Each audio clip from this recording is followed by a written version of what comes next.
What is going on, everybody? Welcome to the Bitchuation Room podcast live stream on another Sunday or Monday or Tuesday or whenever the hell you're listening to this in the future. All you future people, drop us a line. Let us know if we make it. I am still your host.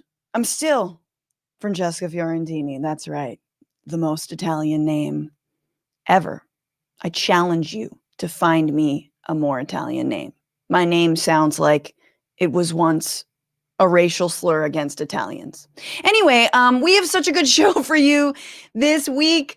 I'm so excited because we're talking about big tech. We are talking about what's been going on in the, Twitter Nazi ban world and whether we're for that, and what it means for the future of big tech.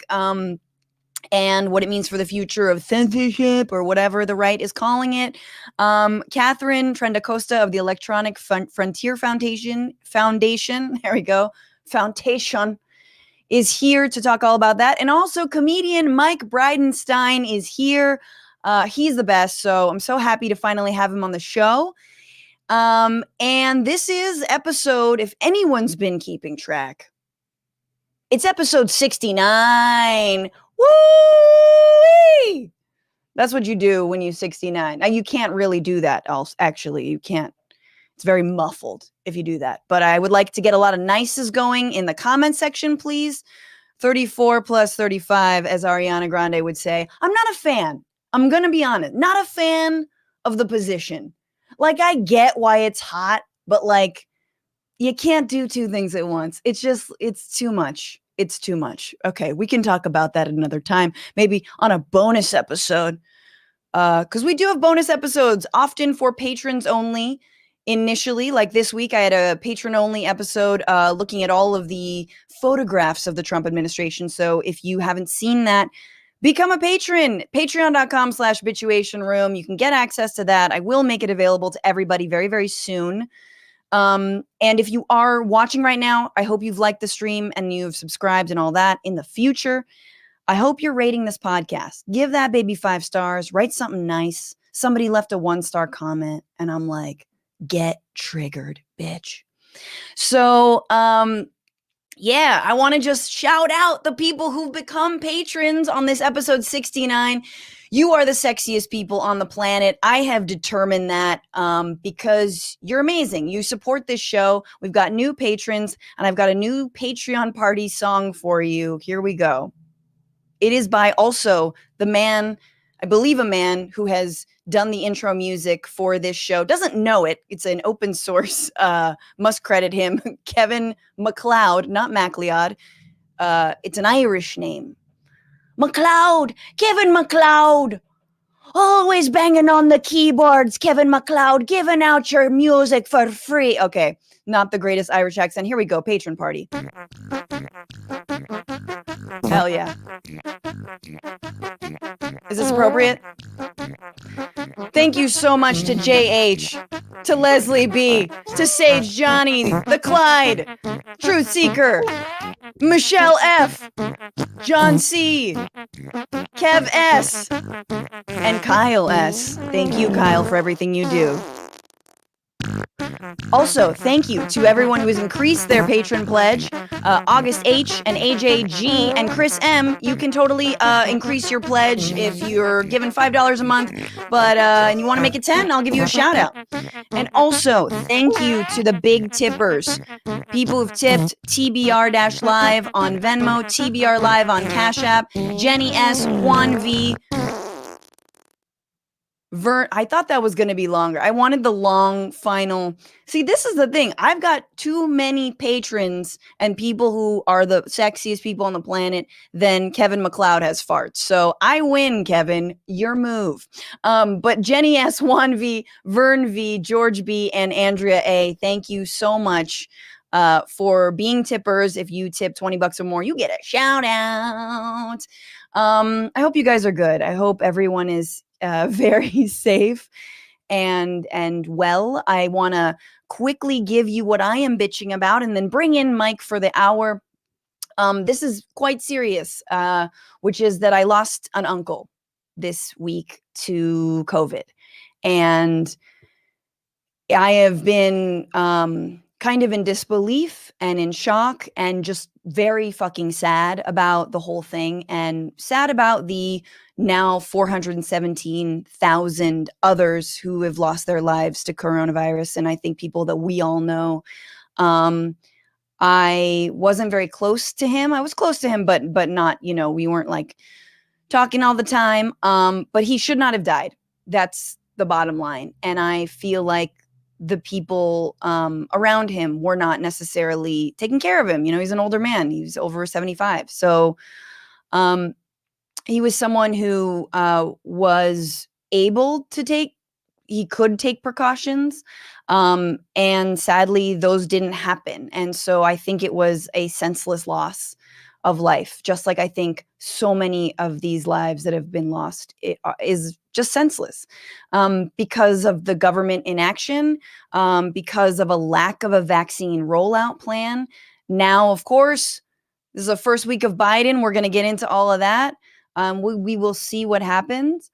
But we've got 25 million cases in this country, you guys. There is a new strand of COVID that is more contagious, and arguably, it seems like some of the data is showing it's more, it causes more mortality.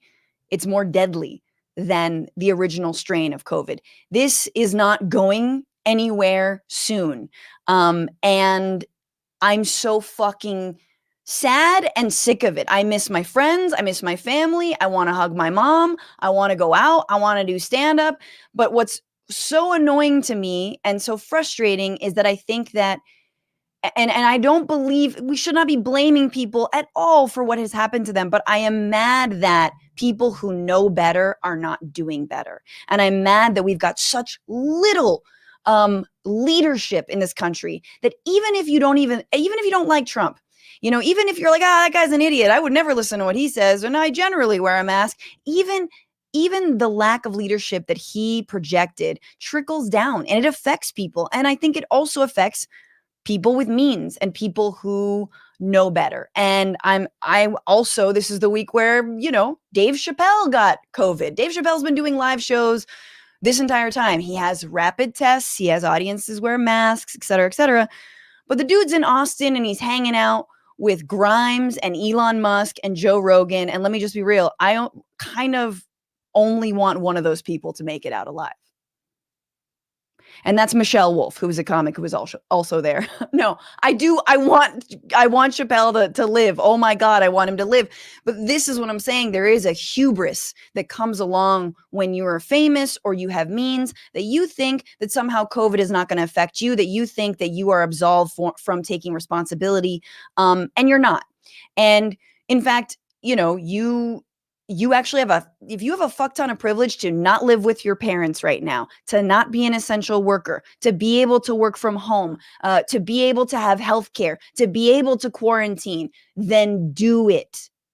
That's it. It's the bottom line. Just fucking do it. Everyone is sick of this. You're not special. That's it. You're not special. And yeah, if Chappelle were like, hey, Francesca, you want to come to Austin and do a show? It would be very hard for me not to go.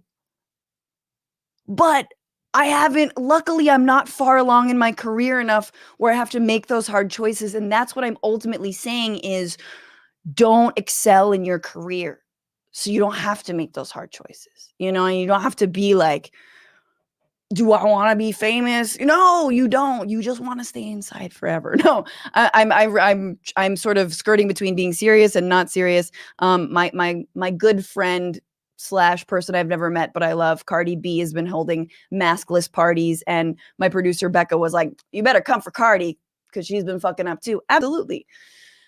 Anyway, all to say, I'm tired of this. I know we can get over this. I know we can do better. I know that like Wuhan, China is having EDM festivals outside. Like, when the fuck do we get there? I want that.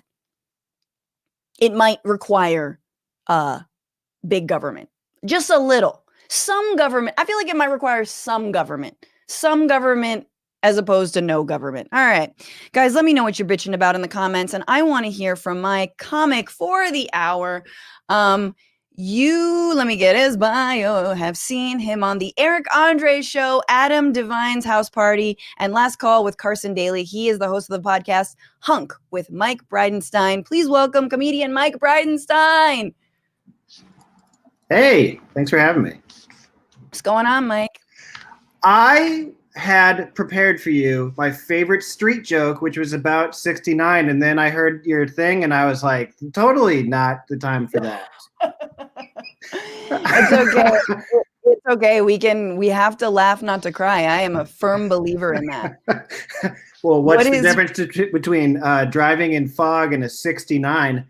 When you're driving in fog, you can't see the asshole in front of you. Would have landed stronger when I had before that. I coming in hot with inappropriate material already. I love it. First of all, this is the time to be inappropriate. When Katharine gets here, we got to zip it up, though. Sure. We got to talk about serious shit. But you can't see when you're driving in fog, you can't see the asshole in front of you. Yeah, you can. In a 69. I feel like it is like driving in fog. You're like, I don't know. I guess I'm on the right side of the road here. Anyway, I do think 69ing is safer than driving in fog. Well, I feel great about being here for that. For 69. Yeah.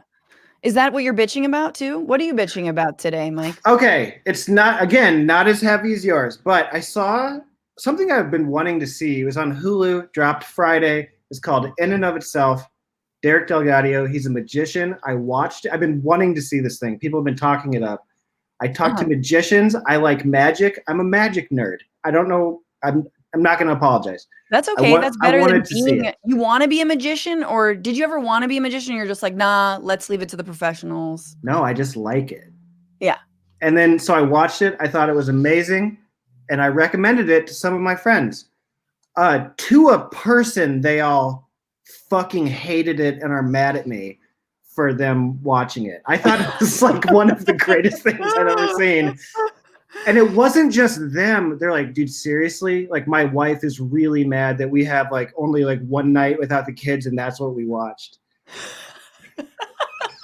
Fucking magic. What was it like? How was it that bad? Was it like corny? It's really good. It's really good, but I say that knowing that none of my dude friends or their significant others liked it at all. So I don't know. I thought it was really good. What's the documentary again? Tell me it. I want to watch it. I want to be the arbiter. It's a one-man show called In and of Itself, and it's on Hulu, and it stars Derek Delgadio.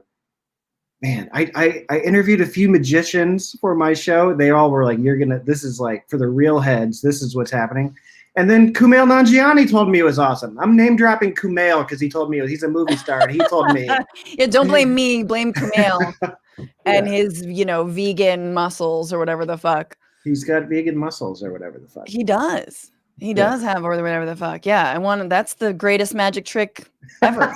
Maybe that's why he liked it, because he's pulled a magic on himself. I've never watched something that I thought was so good, told my friends, and then had them be like, no. It's very hard. There are things where you're like, maybe there's no one for me. And then then you go to Reddit and you're like, there's someone for me, Yeah, maybe the quarantine has driven us apart and they like things that I don't know. Maybe it's like college. It's like college, freshman year, everyone gets fat and you don't have any likes of the same from your high school friends. No, yeah. First of all, when this is over, we're going to feel like we're in college in freshman year, when you're just like, well, I'm going to have to thrust myself into this random situation because I must be social, and just stick it out and like, cool.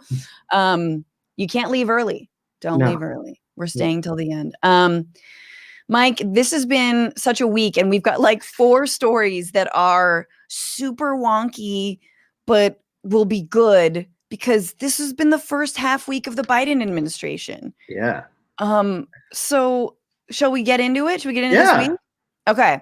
Yeah. This is, everybody, the weekware.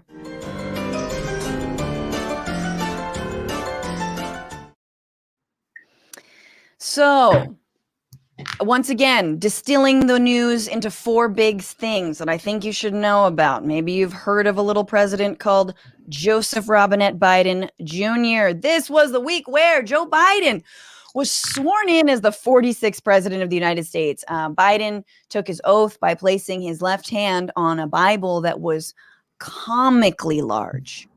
Like, it was either a book of spells or just one of his endless anecdotes written out. Yeah. It was Andre the Giant's Bible. It was so big. And and it was dwarfing Jill. Like, Jill was holding it. It was like, ugh. And I never noticed the Bibles before, but goddamn. But okay, so there was, if you had missed the inauguration, let me just spell it out for you. There were fireworks and Katy Perry sang Firework. On the nose. Well, on the nose. Yep, super. Exactly. There it was. Facts are facts. The fireworks are sung. There are the fireworks. Back to reality. J-Lo sang "This Land Is Your Land" and then broke into her own song. Mm-hmm. Because when you're 50 and you look that good, you can do whatever you want. Yeah. Yeah. That's pretty much what she did. Also, the poet laureate Amanda Gorman read a poem that made me weep. Did it? Oh, yeah. I mean, when I first listened to it, I was like, it's spoken word, time to shut down. Like, generally, I have speaking of college, I like, the spoken word starts to feel like, you're like, you're not sure if it's going to be good or bad. And then you just listen and you're like, oh, this is amazing. Right. And of course, Mike, I'm not sure if you heard, but Bernie Sanders sat in the cold, dressed down in his jacket and giant mittens in a crappy foldable chair and channeled the real America and our real American attitude right now. Tired, worn down from the pandemic, fucking no relief, no stars in our eyes about the pomp and circumstance, arms completely folded, and just glaring as if to say, yeah, okay, good. Now let's get to work. I watched that whole thing with like Bernie energy too. Right? It was just like, I can't even, they're folded like this. The mittens were so big. He was doing like a little, like a DX chop, but like with the mittens so you couldn't see it. Yeah. So big. But yes, that was the energy. I was like, yeah. Historic, moving on. But I want to say that, of course, there were all the memes and then the news outlets that suddenly feel very safe to talk about Bernie because they're like, Biden's in office. We can finally talk about Bernie all the time. Yeah. But I do want to say like there's something incredibly cozy. What's the German word for cozy? Or like something where it's like, there is a German word that's just like, oh, Bernie and mittens, Bernie and mittens, Bernie and mittens. Like it was like ASMR, Bernie and mittens go so well together. So I've written a couple of nursery rhymes that I feel like also go with this moment. Ooh. If you will allow me. Yeah. Will you do it in spoken word? No, but I can try. No, rhyming has a very particular, I'm supposed to yes and you. Yes, sure. Fine.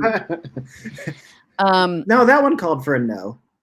Okay, good. Because rhyming, look, nursery rhymes have a very specific rhythm. So it's Joe and Jill went up to the hill. Here we go. Yeah. Joe and Jill went up to the hill to receive their inauguration. Trump fell down and broke his crown, and it's cold as balls in the capital of the nation. I feel like that's what was going on in his head. Next one. It. Yeah. Thank you. 3 little kittens lost their mittens, and they began to cry. But my hands were warm at the inaugural snorer, because it should have been me swearing in on a Torah. Boom. Put your mitten on the Torah, buddy. That would have been so good. I want Bernie's hand on a. Let's make that fanfic happen. Yeah, I need that. Raise your right mitten. Becca, the producer, says it's not German; it's Swedish, and it's hygge. That means cozy, apparently. Hygge. Hygge does sound cozy. Hygge. Oh, it's like Bjork would say that. Oh, just everything is so Hygge. Bernie was so Hygge that day. All right. The inauguration, I wouldn't say that the bar was so low. I loved Trump's just as like a moment like where I thought I was going crazy. It felt like you were at a wedding where everyone knew that the bride and groom were cousins.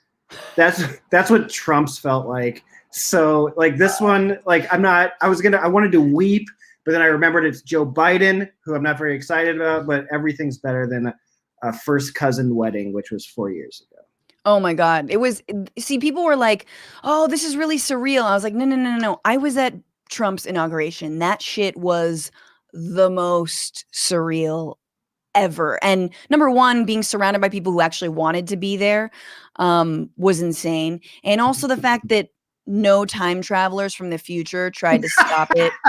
Yeah. It's like, I was like, well, we fucked up, didn't we? Like, Elon Musk can suck it. There is nothing in the future, no time travelers, because if there was, we would have tried to prevent this. I made a joke, like, I bet he still tries to say it's the largest crowd of all time. And then when he did, I was like, oh, comedy's done. Great. Yeah, I know. But, I think it's interesting because, and I appreciate everyone who's watching the show and listening to the show, but I think simultaneously people are sick of politics mostly and political comedians because it's been one nonstop. Like, Trump is a walking satire, the explosion of political comedy and like monologue jokes. I'm like, I get everyone's fatigued, but that's why you got to stick with the real ones who've been out here, who've been providing this content from before the Trump administration. But I'm just glad that no one then, like, again, the entire inauguration, I was like, nobody kill him, nobody kill him, nobody kill him, for this one, like, and he's in, and did he die? No. And just make it through the speech, get into the White House, get in. Get to noon, baby. Stay alive till noon. Exactly. Then you can sleep. Because he took a big ass nap when he first walked in there. I think they had to stay awake for all the Katy Perry and Tom Hanks and all the other, pedophiles that from Hollywood, the socialist pedophiles.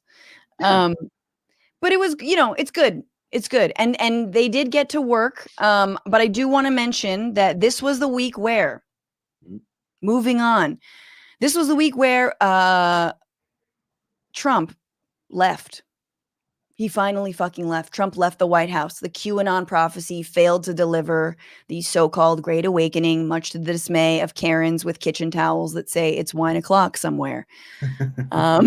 Trump left with an incredibly ominous message as well. Let me just play this for y'all. A goodbye. We love you. We will be back in some form. Oh, I hope it's a ghost. Just a G to the end. You gotta shout out to the realest one.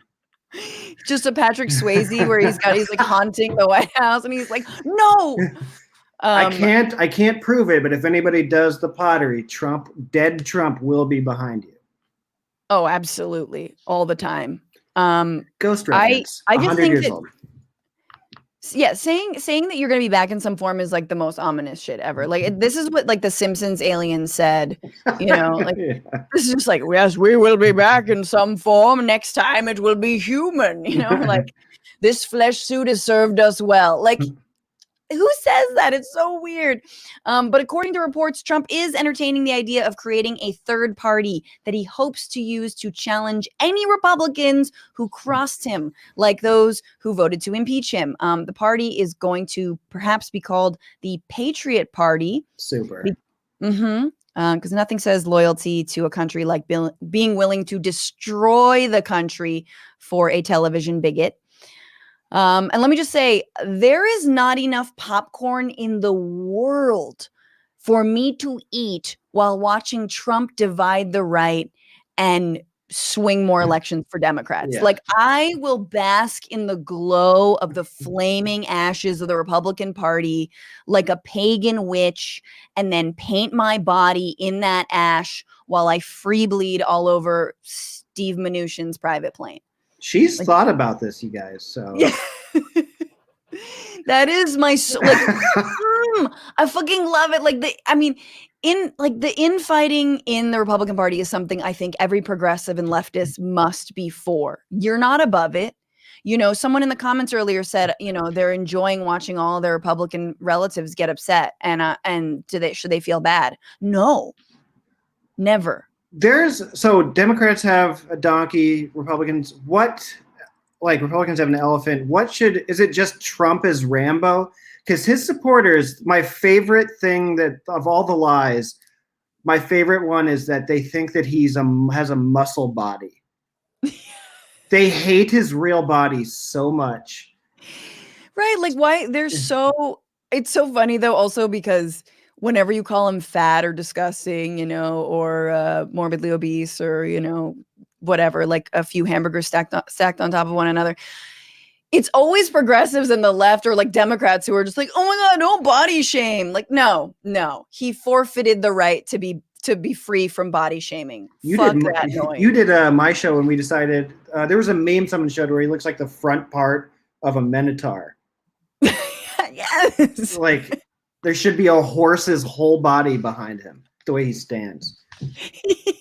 Also, the thing with people trying to act like Trump is just like, you guys have been doing this for 4 years. He's been doing crazy for 70. That's why he's better at this than Oh, that. yeah. I mean, do you think that the Patriot Party would stand a chance? Like, what would that mean? So this is, of course, the same week that Liz Cheney is being like censured in the no.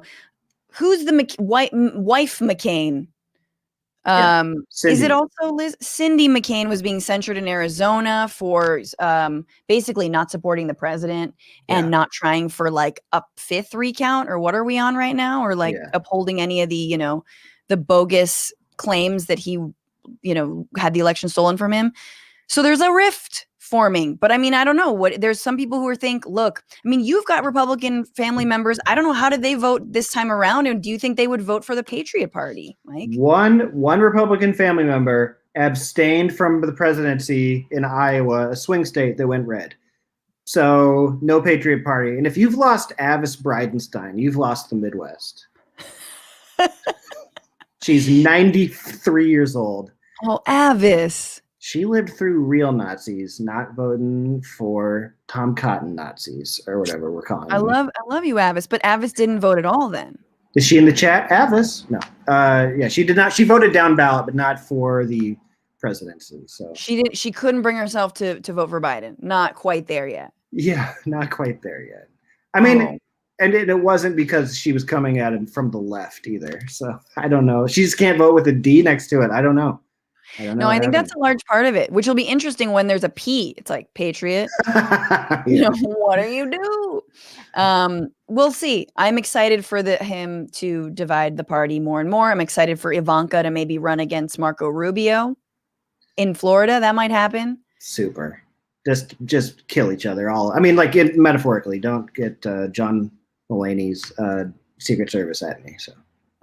Yeah, please metaphorically, but yeah, no, this is one dog fight where I'm like, I have no dogs in this fight, but I will bet on all of them. I will be here with a Michael Vick jersey on. Hell yeah, exactly. Yes, if it is Marco Rubio and Ivanka, I want to see that. I definitely want to see that. All right, well, let's talk about what did happen in this half of a week of the Biden administration. This was the week where Biden had his first-ish week-ish in office-ish, and the first order of business has been to undo a lot of Trump's policies, like taking a leaf blower to a mandala made of Stephen Miller's boogers. Yeah, he's stayed gross. Thank you. We got farts, we got 69ing, we've got Stephen Miller's nasty boogers. Just solid left analysis here on the Bitchuation Room. I'm doing a booger podcast after this. So. Oh hell yeah, I am there for it. Well, we can talk because the pandemic boogers have been extra. Anyway, the point is Biden is reversing all these policies. He including passing a $1.9 trillion stimulus package to tackle the pandemic and the economic fallout of it, rejoining the Paris Climate Agreement, canceling the Keystone XL pipeline permit, issuing a federal mask mandate, ending the Muslim ban, halting the funding of the border wall and emergency funds used to build it, put a 100-day pause on deportations, and proposed legislation that would provide a pathway to citizenship for 11 million undocumented immigrants, and putting our country on track to have an incredible 1995. Just that's Nice. where we're at. Yeah. Nice. No, but like seriously, I think we should keep going, keep pushing. And I'm going to brunch. I think that's good. And I'm going to check out for a few years and be confused by the midterms. Why did we lose the House? yep. You know, if you're comfortable right now, you can just, listen to the daily podcast and be like, Yeah. but how do we pay for Medicare for all? No, really. But like, don't you like Aetna? I'm just kidding. Michael Barbaro has his moments, although I really can't listen to him. But the cadence, I can't do it. it's the cadence. I'm always about to cry. And I'm jealous that he has so many producers. Of course, with everything Biden has done, like clockwork, conservatives and the media have called it divisive, which of course they did because they have the memory of a gnat. This is like moving. I was trying to think of an analogy. It's like moving into a crime scene and getting called divisive for trying to mop up the blood. Like, yeah, how dare you? Like, what? They got to say something. They have to say something. Yeah, they're trying to fix everything that's fucking broken. And of course, whenever Republicans are in charge of politics, it's like everything's a blood sport. And it's fine. Oh, it's a blood sport. The media loves that shit. And when Democrats are in charge, it's like, no, politics is really a marriage. You just gotta work together and just accept one another's flaws and like their histories of inciting insurrection. And that's abusive, Mike. That's not a good relationship. Yeah, we have an abusive relationship with Republicans, but I think that they like Mitch McConnell saying no to them on some level. Like I was thinking about that. I was like, so all of Trump's people are like, is anybody really a Republican in this country other than the centrist Democrats? Like, I don't understand. Like, if all the Republicans are Trump people, I just think that they want McConnell to tell them no. That's what I think. I am a cynic. The Democrats do. They're like, they get off on that. They're like, well, we can't do anything. Look at his giant waddle. I think maybe Trump was a warning sign that they actually needed to do something for people this time. I don't have a joke with that. That's just real. No, I think I that's been bonking around in my head this entire week is essentially what I want is a personalized greeting card that's an apology from the Democratic establishment that's like, we fucked up. We've been fucking up for years. We're the reason that Trump was able to ascend to power in a lot of ways and our neoliberal economics, et cetera, et cetera, et cetera. And we're going to do better. And like that to me is like we've got this like really small window of not fucking up anymore. Democrats do. Yeah. And I am so afraid they're going to squander it. But I think they're doing some good stuff. But I'm like, and universal healthcare and Green New Deal, and No, they took a knee for student loan debt. Yeah, like a George Floyd actual BLM knee, that's 9 minutes of Manolo Blahniks for Nancy was hard. Yeah, she's not young. But so, yeah, that's exactly. I mean, they're floating anywhere between 10,000 to 50. It should be 50,000 to completely abolishing student debt. That one is a no-brainer. We talked about on this show before. But I just really want, and I the media is not going to do this, but it is a time to look back and be like, what the fuck happened? Why did we allow it to happen?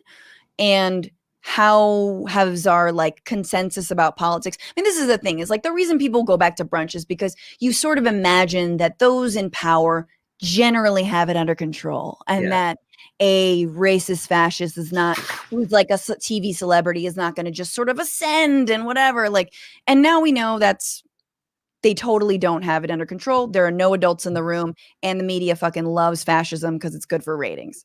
Yeah. They got to do stuff, or more fascism and more Patriot Party. Well, yeah. So they got to do stuff. No more brunch. No more brunch. No more brunch. Also, brunch is the easiest meal to make, Mike. I don't know about how you feel about this, but yeah, I'm like, I can make hash browns. I can do eggs. Right. I can't do dinner. Dinners are harder. Like, I can't make a good bowl of ramen, but I could do brunch. Yeah, ramen seems hard. Yeah, ramen does seem hard. It's not just no matter how much soy sauce, it's not going to make the broth any better. Just water and salt. Okay. This is a cooking show. I like it. We get to the bottom of ramen. A cooking show. Okay. Well, okay. Final thing. We sort of hat tipped this. Mitch McConnell.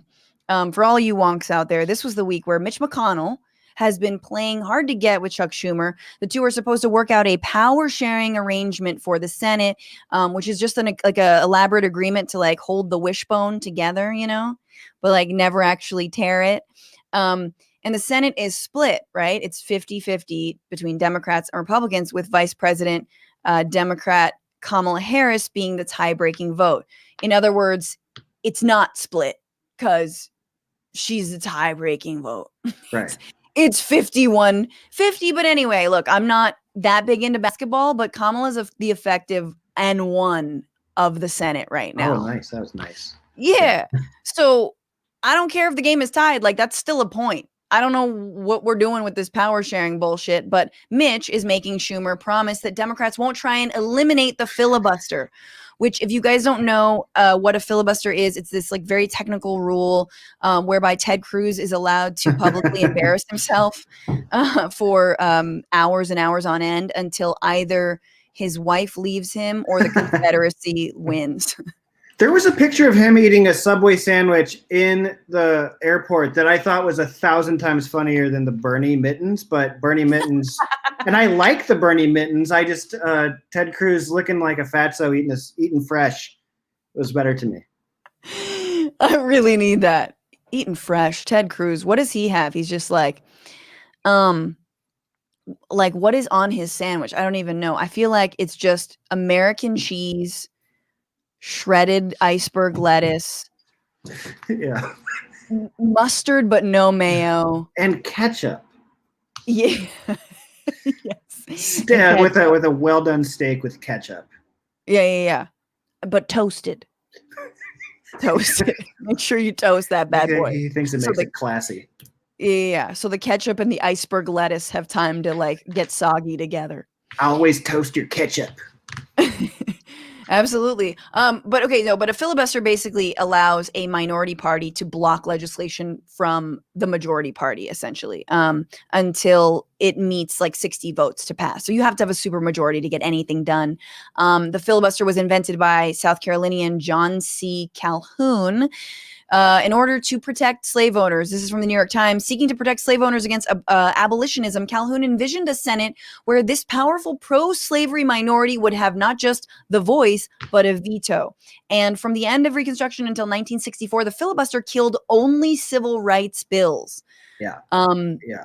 Anything in our country that sounds like makes no sense, like the Electoral College, the answer is always slavery. Like, we suck so bad. Our rules don't make sense. Yeah, absolutely. Exactly. You're like, what is that? Oh, no. It's a very technical way of saying white minority rule. Yeah. Yes.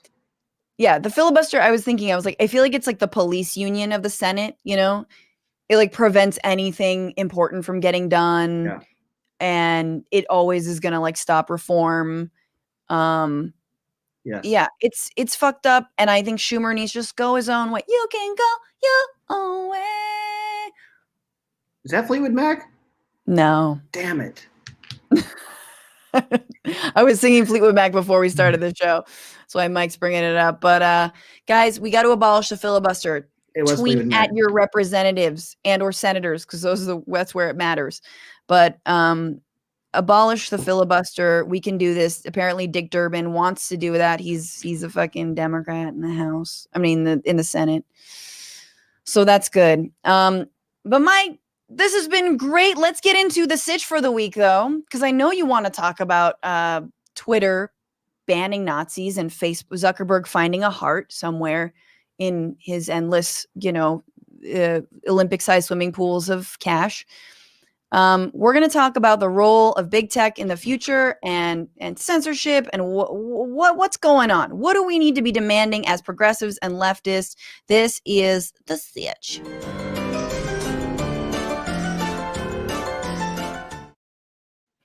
Before I bring in my guests, I just want to remind y'all, you can become a patron, patreon.com/bitchuation room. Also, tip the show. TBR-live on Venmo, TBR live on Cash App, and thank you, everyone. I was actually going to read comments really quick. I apologize to Katharine. Quickly, Nicholas Silva, thank you for your super chat. The opening was brilliant and perfectly said. I love your takes and hilarious content, especially Franny Mondays. That's right. It's a 48 hours of Franny. Electric Blue Omelet Dragon, thank you, and thank you for the condolences. Yeah, it's been really hard. Thunderous Dragon, speaking of driving from fog, 89 parents in the small district where I teach signed a letter to the school board saying that teachers are more likely to die from a car accident than from COVID. Jesus Christ. The last thing I was going to say about these rapid tests being used on comics like Dave Chappelle is just like, fucking give them to teachers, dude. This is where we need them. Like, I mean, yay, Chappelle, but like, we should be helping teachers right now and keeping them safe. Uncle Phil, the Trump party mascot will be the eagle that attacked him with a double cheeseburger. Nice, Uncle Phil. I love that.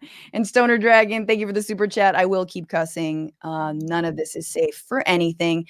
And with that, coming into the Bitchuation room, the associate director and policy and activism from the Electronic Frontier Foundation. Previously, she was a writer and editor of the science fiction and fantasy website IO9. Please welcome Katharine Trendacosta. Hi. Hello, Katharine. How are you? I'm good. I still have my Twitter account, so I'm great. Did you lose followers and whine about it like all the other right-wingers who were like, what is going on? I really do love that, like, the sum total of Congress's argument against impeachment was like, but I've lost followers. My Twitter followers, though. Yeah. I've noticed that Twitter has become a better place since the bans. I feel like it's a little bit healthier. And actually, we've had people on this show, Katharine, Anita Sarkeesian, who was in the crosshairs of the Gamergate bullshit. Carlos Maza, who's been targeted on YouTube and has, YouTube's basically been like, sorry, dude, there's nothing we can do. Why do you think now? What happened? I think we know, but this has been a long time coming for cries for these platforms to actually kick off some people who were inciting violence.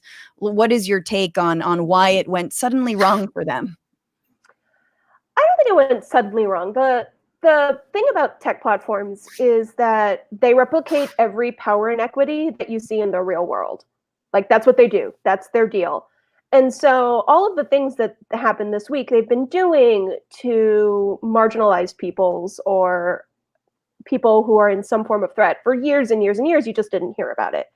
The right wing just screams louder because it doesn't happen to them ever. And so when it does, they get very angry. The other thing is the tech platforms are very like follow the leader. As soon as one of them does something, that gives the rest of them cover to do it. So like, as long as they can like present it as all of us rather than like sitting out on a limb by themselves to get blowback, then they'll tend to sort of go together.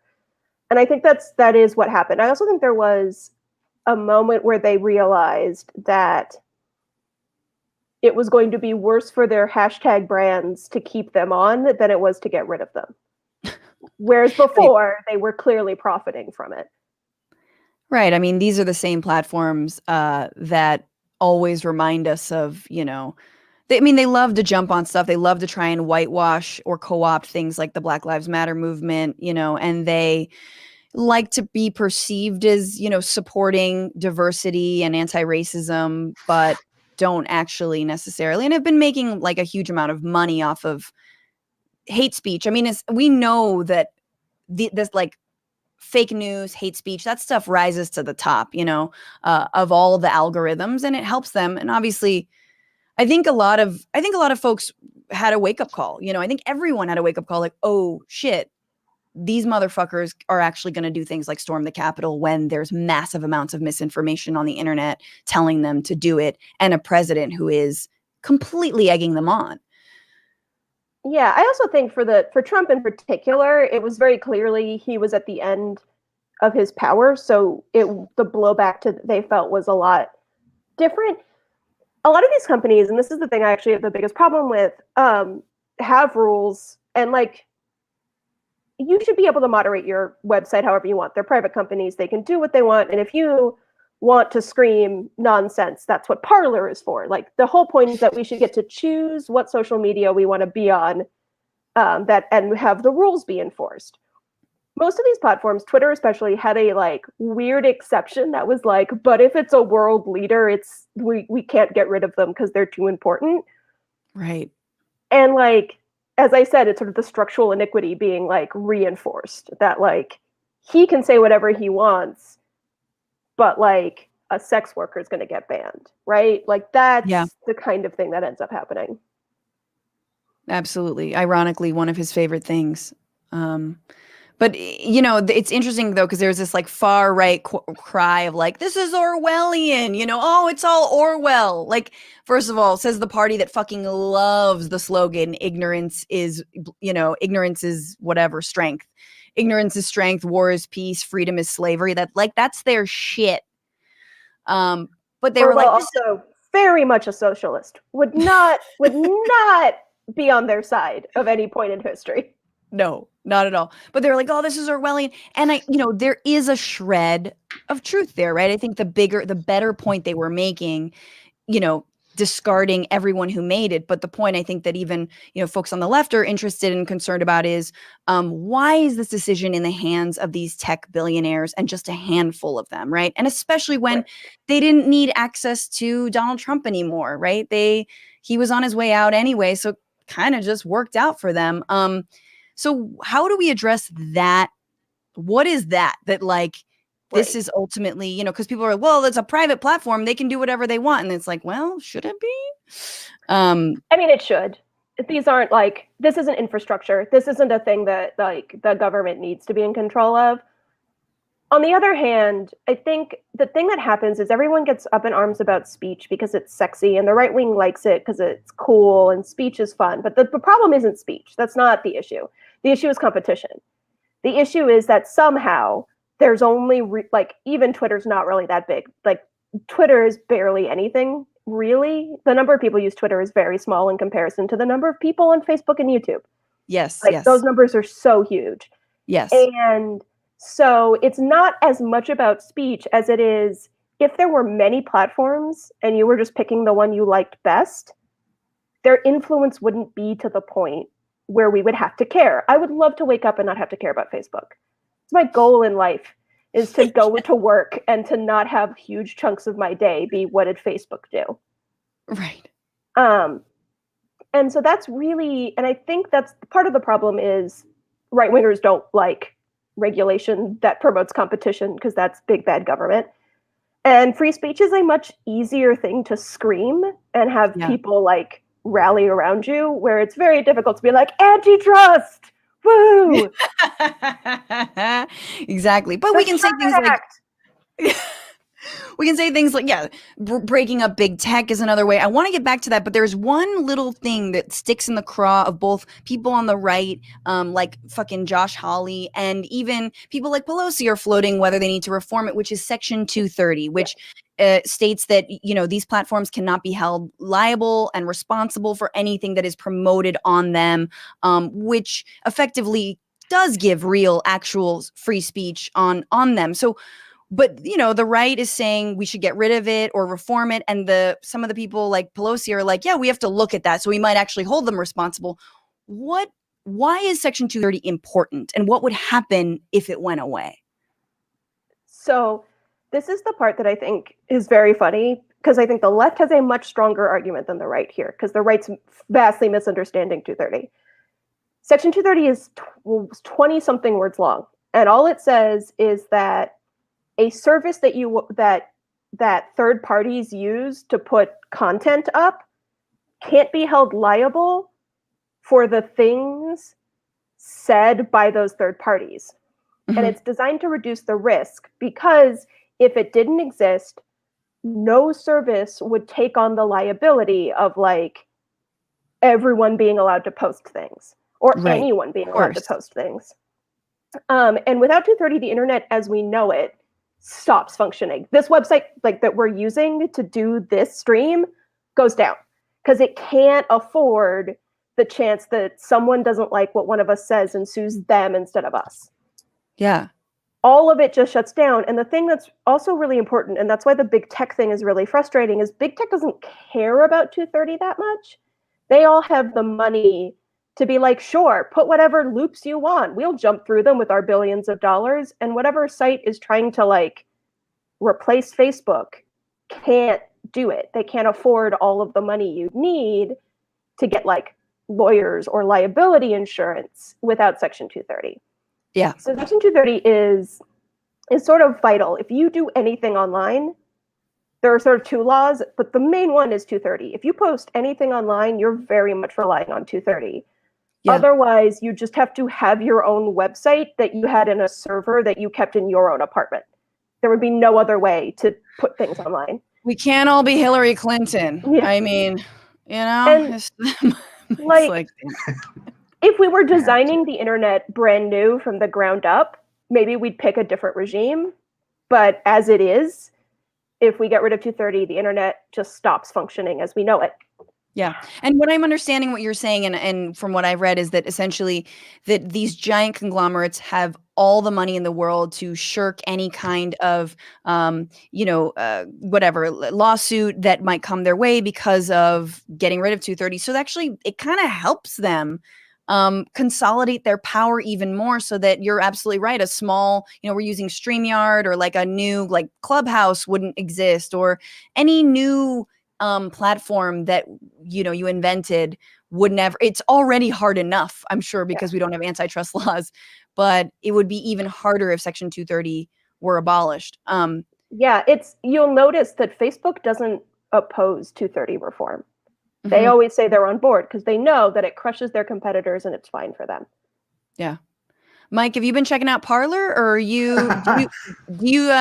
sort of like lurk? I know there are a lot of like lefties and progressives lurk on there. No, I know that I look like I stormed the Capitol. Like I know that about my face, but I'm not on Parler, and I think that everyone who was on there got all of their information stolen recently. So I'm glad that I didn't even like take a little look to see how crazy people were. I know that Apple stopped offering a download for it. Something to where like I just know that like a giant Russian company recently bought it. Catherine, it didn't buy it. So what happened was Parler got booted off of AWS, which is Amazon Web Services. That's another huge thing. Amazon's money doesn't come from selling you shit and droning it to your house. It comes from the fact that it is the largest cloud service in the world. It's about 35% of the market. So when AWS kicked them off, all their stuff went down because they didn't have the cloud anymore. And so now they're on a Russian service that put the site back up. Got it. Cool. Just sowing that dissent and discord. Yeah. Sowing all the good democracy. But I want to ask you about our privacy rights. And like when I keep coming back to the profit model, and the fact that no matter what, I don't have faith that Facebook and Twitter are going to keep this kind of shit off of their platforms, because they're making too much money off of it. And for me, I think you can protect freedom of speech, but we have to remove the profit from all of this. You shouldn't be able to make millions, billions of dollars from selling people's psychographed weird data back to whatever, nefarious actors or a fucking shoe company. I don't care, but like, I think some of the Cambridge Analytica stuff that happened after 2016 really, like, I dropped Facebook. I was like, I can't do this anymore. This is the fucking worst, you know? They're like, this is literal Big Brother shit, is them tracking us with our, you know, our fucking pre-crimes, our thoughts, our everything like that. But what would, if we did try to break up big tech, what would that mean for our data? Could we get back control of our privacy and all of that? Yeah, so we talk about this all the time at EFF. I'm in that group. We meet, we spend an hour discussing what this would look like. We tear our hair out and then try to figure out another option. A big one of my colleagues who is a technologist rather than I'm an activist or a lawyer, he thinks, and I think I agree with him, that your ad services should be completely separate from anything else you do if you're a tech company. And that you shouldn't be allowed to take your data that you get from users for your user end and combine it with the ad data. So that sort of helps remove the monetary incentive to like siphon all this data if you can't then hand it over to your ad people and have them say to companies, look how much we know about people, let's sell them some stuff. Right. And like a lot of studies show too that it doesn't work necessarily better, and it's just more intrusive. That the benefit that it is giving to the people who are buying it isn't matching the harm it might be doing. Mm-hmm.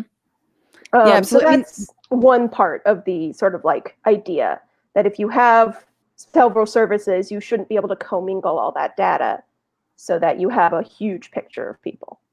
Which you're just using to get richer and richer and richer, of course, as you understand people's buying habits. And, you know, Amazon just putting all their products on the, you know, the front pages. And this is something Elizabeth Warren, I think, has talked about is, you know, is things like creating a public utility out of the Amazon platform. Could we envision an internet where some of these platforms are public utilities, or is it no, let's just antitrust them, break them up, you know, you got to sell WhatsApp, you got to sell Instagram, and just scale it back a little bit? I think it's a little bit of both, and I think it depends on what level. And I'm saying because this is very much, I think, not an EFF position. My position is slightly different, which is when you're talking about there's the stack, right? So there's what's called the edge providers. That's like a website. That's Twitter. That's all of that stuff. That's private. Who cares? But the closer you get to infrastructure, I think the more it should be considered a utility. And I think we talk about Facebook, again, because it's like visible and sexy, but I am way more concerned with ISPs. I think ISPs are way dangerous. The majority of Americans, and we know in the pandemic, like you must have internet connection. You cannot survive in the modern world without it. Most Americans only have one choice for broadband. They move somewhere and they only have one choice. And because of those monopolies, none of these ISPs have any incentive to make their services better. They have no incentive to protect your privacy. You have no incentive not to funnel you towards the content they own compared to the content you may want to see. And because there's no competition, because there's nowhere to go. That's also why our infrastructure is so slow in comparison to a lot of other countries that have public services for the internet. One of the fastest ISPs in this country and the most loved is a public ISP out of Chattanooga. Wow. None of the ISPs were willing to give them internet because it cost too much and it wouldn't give them enough subscribers. So they built their own. And everyone loves it there, and it's very fast. And the ISPs reacted not by making their services better, but by lobbying to get laws passed to make it harder for cities and states to make their own internet. Of course. But of course. I mean, this is the other thing they do. They funnel hella money into lobbying. That's you know, it's just, again, we're back to the well, that's also why, like, when people talk about harassment, like you were talking about Anita Sarkeesian and so on, you'll notice that if you accidentally play a piece of copyrighted music, your thing will go down so fast. But you can harass someone for years and it will not go down because all of the eggs are in that basket because these people are much more afraid of getting sued by Hollywood than they are getting sued by this poor person who's been harassed. I know. So should we all get behind Trump's anti-harassment case? Should we be best? Should we just be, yeah, Be best. maybe we should just be best. Yeah, that is a really good point. It's all ultimately all about money, and again, just stripping the profit motive, which may or may not ever happen. But I do feel like you're never going to fully root out this kind of like awful hate incitement, but you at least, like you were saying earlier, there wouldn't be one place where you can get 2.6 billion people Facebook and like immediately, there's a reason that like the inauguration day was relatively peaceful. One, National Guard and actual preparedness, but two, like a lot of those, groups and the events were taken down. And I was reading, there was a guy who was like, I didn't know if it was still going on. So I just stayed home. Like, thank you. That's what you should have done. There was an article recently about how after Charlottesville, the alt-right disappeared as a thing. And part of it was that when they all were on Parler, it's not fun just to yell at people who agree with you. That doesn't capture new minds. And they were just like, no one cares. There's no owning the libs on Parler. Like, it's not fun. And so that's the thing, is if you can split these up so that you don't instantly have access to billions of people at a push of a button, and then people who don't want to hear your garbage, and then you don't get a reaction because they've gone to some place that doesn't allow that because that's the service they want. Right. Then maybe we get sort of back to sort of a reasonable use. Like, I'm old enough to remember when Facebook was just for college students, and like also just for like a certain number of colleges, and you had to have a .edu email address to even sign up for Facebook. Yeah, go back to ranking girls. Come on. Are they hot or not? Yeah. Two clicks. The funniest thing in the world was at, I think, the first Suckfest after Cambridge Analytica, when a congressman asked him about it. It's like, what was Face Smash? And we were all sitting in like the EFF office being like, oh my God, he's going to have to explain Face Smash to Congress. That's great. I know. I mean, that's the other thing is like, it seems like so much, all of our lawmakers are completely ill-equipped. And I'm not trying to be ageist, but it really does feel like it has a lot to do with their own internet savvy and when they grew up and how they campaigned and how they won their seats, that they're like, hey, what are fiber optics? Excuse me, Mr. Internet. Like, they're just like the questions they were giving to Zuckerberg were just like, oh my God, we are so unprepared to tackle what is a modern day, like, whatever, internet baron who's like owning our entire lives. Like, we can't tackle Bezos if we're going to ask him like, how come my Prime took 3 days? Just like. When the words cancel culture started coming out of Jim Jordan's mouth, my whole soul fled my body, and I couldn't recover. I was so appalled. Also, it was supposed to be a hearing about antitrust, right? That's what I'm saying. Like, antitrust is what they were supposed to be talking about, yes. But like, that's not cool or sexy. So I'm just going to ask if Mark Zuckerberg and Jeff Bezos have an opinion on cancel culture. Yeah. And which, by the way, the right has they always have like a victim complex, right? They think they're being victimized. And we know that like the top posts on all of these sites are always right wingers, like, and they're always conservative. So they once again think they're being victimized. And so when they get these folks in front of them, they don't want to talk about antitrust. They want to talk about how they're being biased against conservatives. Yeah. That's also why they want to bring Twitter into all of these meetings, even though like Twitter by no means counts as the same level of tech horror as Facebook, Google, right, Apple, any of them, because ultimately I don't even know if Twitter makes money. I don't know if they've ever been in the black. But yes. And Facebook has no problem with that because they can say, like, look, we have a competitor. Twitter exists.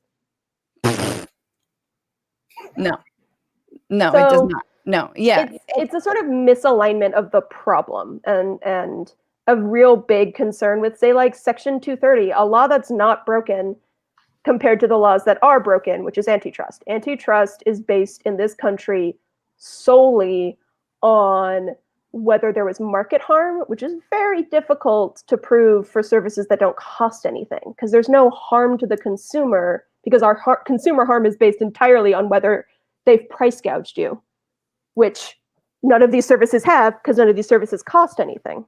They've soul gouged us. Is that a thing? If we put a price on our I soul, mean, can we claim that? That's a part of the argument being Soulgouge.com might not be taken. Yeah.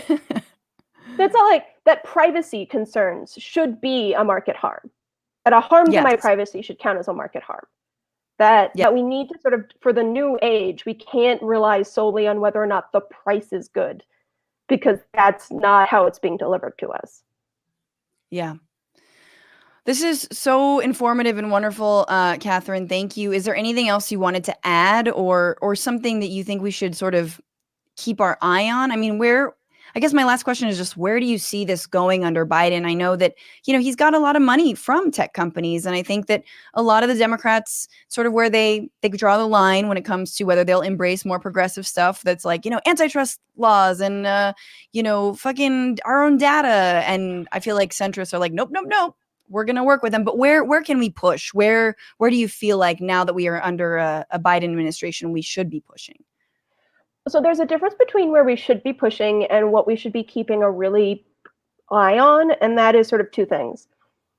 First, we should be pushing back on 230 changes and for antitrust, and to understand that a lot of the time when you see these 230 changes, they're cloaked in language that you think sounds good. One of the biggest changes to 230 was a law called Sesta Fosta. Right. And it is a law that law enforcement told them was a bad idea. And every expert told them was a bad idea, but it was supposed to help stop sex trafficking online. And what it ended up doing was basically kicking off sex workers from any platform, including platforms they were using to warn each other about dangers. Yeah.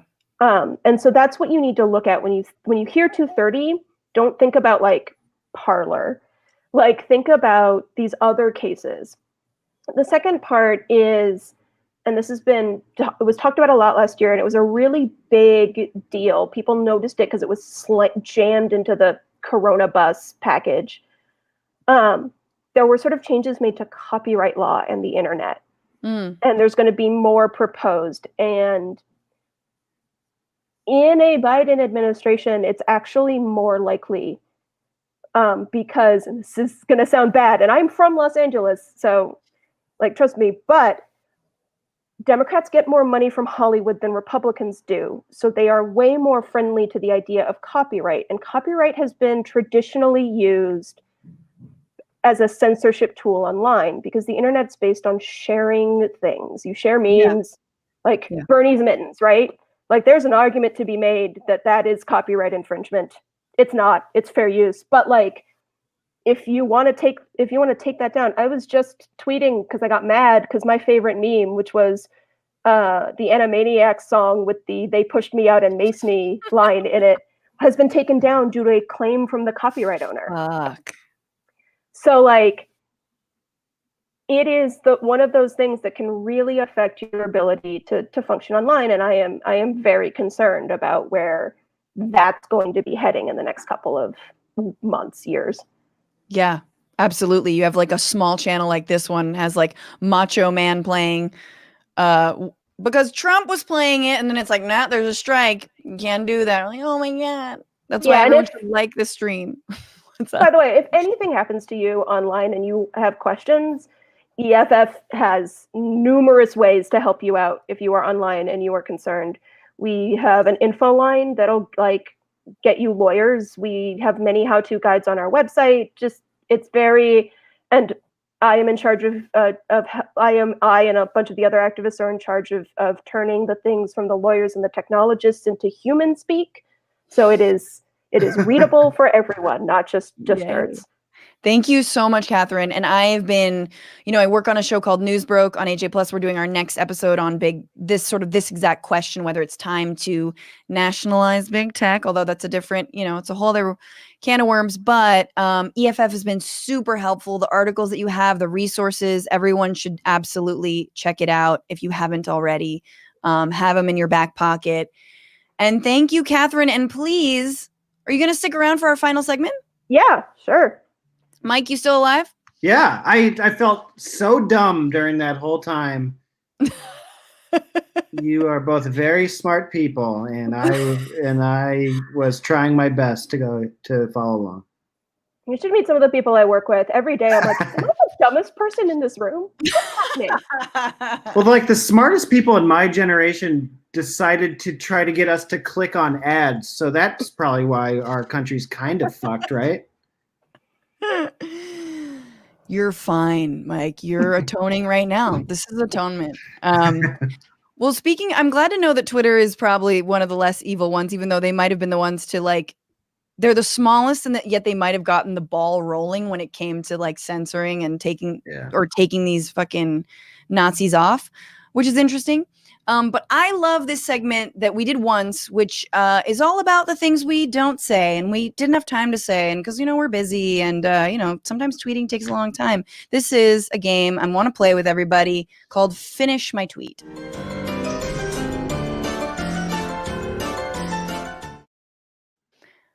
I love tweets that are in everyone's draft folder.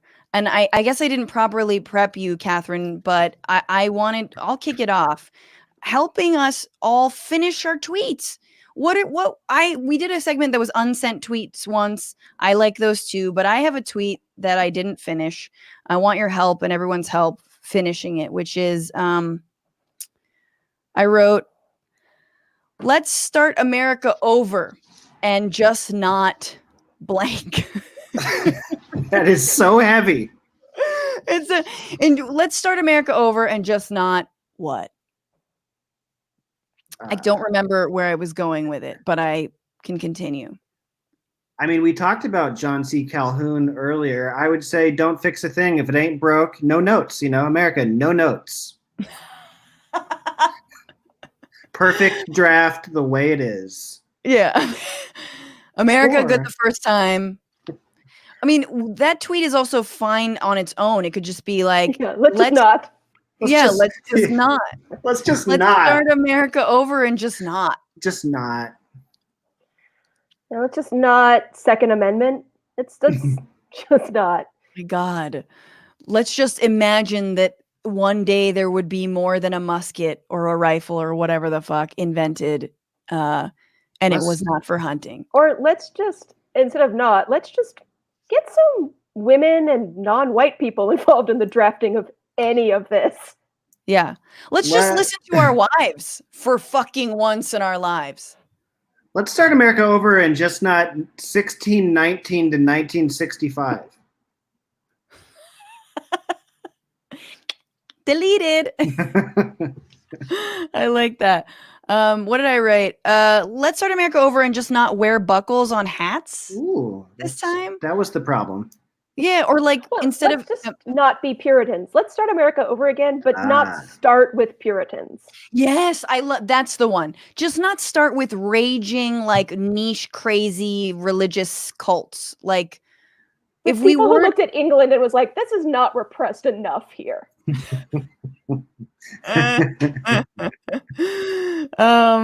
Mike, do you have any unsent tweets or draft tweets? Yeah, I was trying to figure out Trump basically at the end, like he was the thing that we always said, like the most hysterical people on the left are like, he's going to do, and then he did it.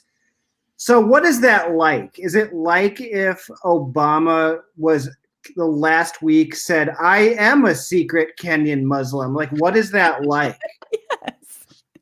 Right. Like all of the violence that he was inciting the whole time, he finally just made good on it. Yeah. Like he kept his promises, It would be like if at the end a Democrat was like, also Pizzagate was totally real. Bye guys. Yes. I like it. I love. It would be God, I don't know. I think Katharine got a good one there. Katharine, what do you have in your draft tweets?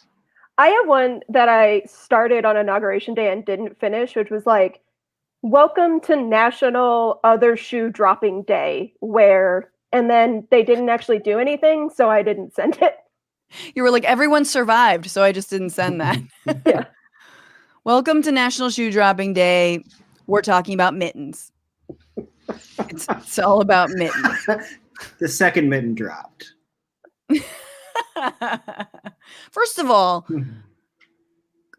I'm so glad I live in LA because I can't fuck with the cold anymore, mostly because I can't keep like two mittens together. Like if you have a pair of gloves or mittens that you continue to have in a year, you're my hero. You sew it on, you get a hook on the inside of your coat. I was once a small boy. I was a little boy. Small boy. My wife came home from a trip one time, a work trip, and she had a car ice scraper, and she's from here, so she's never seen one of those. She goes, I think it's a back scratcher. Never seen an ice scraper. Do you guys know what I'm talking about? I know exactly what I was like. Okay. No, I was thinking about it here, but then I know exactly what. Of course, I moved here from New York 3 years ago, and I keep seeing people in the Bay Area running with gloves on, and I'm like, it's not cold enough. It's absolutely not cold enough. In New York, because losing them is such a pain, you only put them on if you cannot feel your hands. Absolutely. They're not accessories. Stop with the fuck. Speaking of, someone said, let's do America again, only this time not let Ted Cruz's ancestors into the country.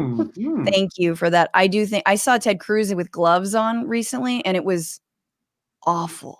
It was like, they felt decorative. They were like tan suede, and you're like, what are you? He looks exactly like Joseph McCarthy, doesn't he? Does he? I think he does. Joe McCarthy would refer to the version of him that would like lie as a separate person. No, when I was in high school, I did a report on Joe McCarthy, and he like a team of psychiatrists like followed him around like during the Red Scare because they were so confused by his existence. That's amazing. And they were like, he'd be like, that wasn't me. Joe said that. And they're like, what? That's you. That is a perfect explanation of McCarthyism, start to finish. I didn't do it. Basically just seeing ghosts, split personality, seeing communists everywhere. Katharine Trendacosta, thank you so much for joining me on the Bitchuation Room. Everybody follow Katharine at K_Trendacosta, and also follow EFF for all of their work. Katharine, thank you so much. Oh, thank you for having me. This was very fun. So fun. I'm so enlightening. Be well. And Mike Bridenstine, where can people find your good work, my friend? Wherever people listen to podcasts, they can go to look up Hunk with Mike Bridenstine with my name said that way. Yeah. Hunk is very fun. I've been on a couple times. I hope to go on again. It's just a round table of comics talking shit about the news, and Mike makes it very fun. It needs to be like a game show. I love it. Francesca's on the election special. You should check that one out. She's always great. I got very serious on that last episode. It's the election, man. Everybody was heightened. Oh yeah, and follow Mike at Brido. Is that right on Twitter? At Brido on Twitter, yes. And there's like a link tree to everything. You can get my album. Oh shit! Get Mike's comedy album while you're sitting at home, fucking thinking about how you want to go outside and like see real comedy. Yeah. Yay, Mike. Be well. Stay safe. Good luck with the move and your giant dog. He has a giant dog. I do. That's not a euphemism. He's just got a giant dog.